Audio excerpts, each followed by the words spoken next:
Are you feeling overwhelmed or anxious because your budget doesn't stretch till your next paycheck? Do you lie awake at night wondering when it will finally be your turn to have enough and stop worrying? Today I'm sharing how I discovered frugal living and how it taught me to be confident even in the toughest times. I don't think so. No, no, no, no. I don't think so. Hi, welcome back to Chandra's Life. I am Chanel, a practicing life transformation coach, sharing frugal and minimalist tips to help you move through tough, overwhelming, busy life seasons with confidence. Because you don't have to lose yourself during any life season. And if you've been here from the start, you will note that the channel is going through a transformation too. I'm launching our new community on November 1st and I would love for you to join. But I'll share those details a bit later because I actually don't have them yet. Now, let's deep dive into why I like to live frugal. Andrew and I got married in Cape Town in 2007, and about 8 months later, I had to sell my salon and we bought our first house and we relocated to Johannesburg. That first while, because it wasn't even a year, life was really good. And then we decided to buy a Golf 6 GTI. It was brand new out of the box, bright red and gorgeous. A few months after owning that, not even a year into living in our new house, the global recession hit South Africa, and that was about 2009. Suddenly we were broke and we were stuck with a car that we couldn't sell and learning the hard way what it meant to be car poor. Looking back, it was such a strange feeling going from being financially stable to broke overnight. I remember exactly the moment it hit me. I was standing in our kitchen when Andrew handed me his payslip. And at that point, I realized we might lose it all. Not because we were irresponsible, but because life just happened. We thought we had time to build our nest egg, and we thought we were saving enough money to help us if we ever had a problem. But we never thought that we would get a paycheck that is less than half of what we are used to without any notice. I still remember standing in the bathroom one morning. I'll never forget those days. I still remember everything. Thinking that there's 10 days left of the month and we needed toothpaste, we needed soap, and at least a bread to get by. I was wondering how it would come together. If you've ever felt that knot in your stomach when you check your bank balance, or that panic when you unexpectedly get an expense that you didn't budget for, I see you. I know what you're feeling because I've been exactly where you are. We are basically newly married and facing bankruptcy. This wasn't just financial crisis, it was testing everything about us. Could we survive this? Our upbringing was totally different, and so was our relationship with money. Would I lose myself trying to fix it?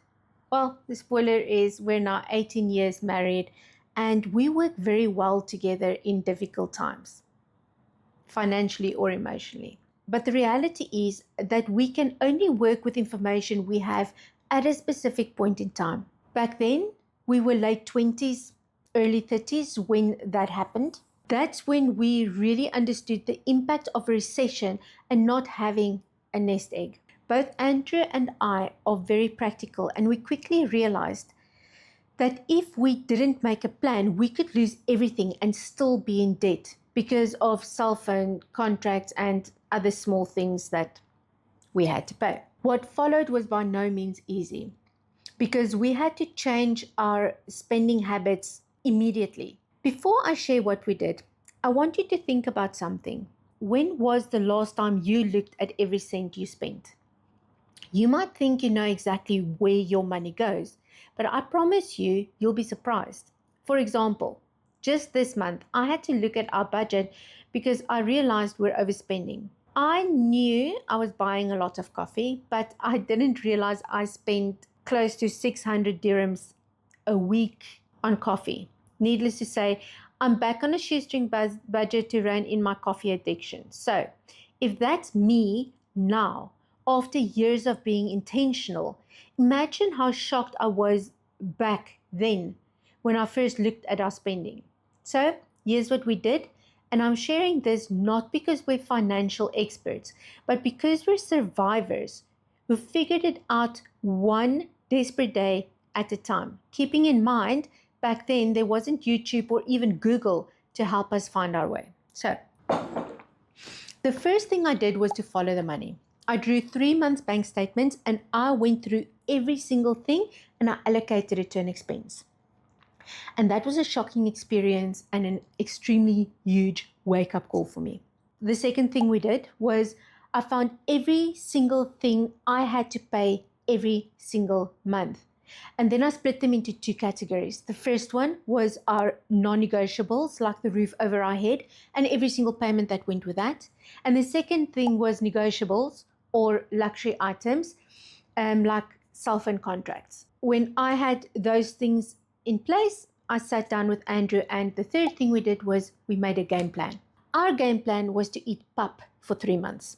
Now, Dave Ramsey will say beans and rice, rice and beans, and that was so that we could use our grocery money for our monthly payments and not fall behind with them. Because once you've fallen behind, it's very difficult to catch up. I am an extremely positive personality. I know it'll work out. I just don't always know how. Looking back, I know God provided in every need, not once, but we were never short of provision on our needs. For the next 2 to 3 years, we worked our behinds off to get ahead. And I personally worked between 2 and 3 jobs until my early 40s for us to make ends meet. And during that season, Andrew and I promised ourselves that we'd never go back to that scenario ever again. And if you fast forward to today, that is why we live the way we do. That season taught us a lesson we don't want to forget, and it taught us habits that we live by till this day. The first habit we practice is that we budget realistically. By that I mean we allocate our money before it comes into our account, noting any additional payments for that month, and then we update it weekly to see if we are in budget or if we need to make adjustments. The second habit is that buying in bulk or specials isn't necessarily a saving. If my weekly budget is tight and I don't actually need the item, even if it's on a special, it doesn't benefit me that week. And our third habit is a motto we live by. We live today like no one wants to, so that we can live tomorrow like few can. What that does look like practically is we budget our luxuries. And yes, we see clothing, makeup, and my hair as luxuries in this season of our life. And this is our 3 simple habits that keep us in check. I will link a video above about life seasons, because not earning enough or trying to get yourself in a better financial position is a season of life that will pass. And here's what I need you to hear. You are not failing. You're in a season, and seasons change. Maybe you're watching this feeling anxious about bills or guilty about a purchase that you just made. I want you to take a deep breath and give yourself permission to start fresh. Not tomorrow, not Monday, but right now. Your action step today is to open your banking app and look at just 1 week's transactions. Don't judge yourself. Just observe, because awareness is where transformation begins. And if you're feeling alone in this, drop a comment with the word "yeah," so you can see how many other women are walking the same path as you are. I've shared some frugal tips for a sustainable beauty routine in a busy season that might help you revisit your budget. I'll link that video in the description below. Check in on Sunday for my next video about 5 frugal habits that help me stay semi-calm even after selling everything and starting over in a new country twice. You don't need to have it all figured out. You just need to take the next step, the right step, and I'll be here walking alongside you. You are capable of transforming your life.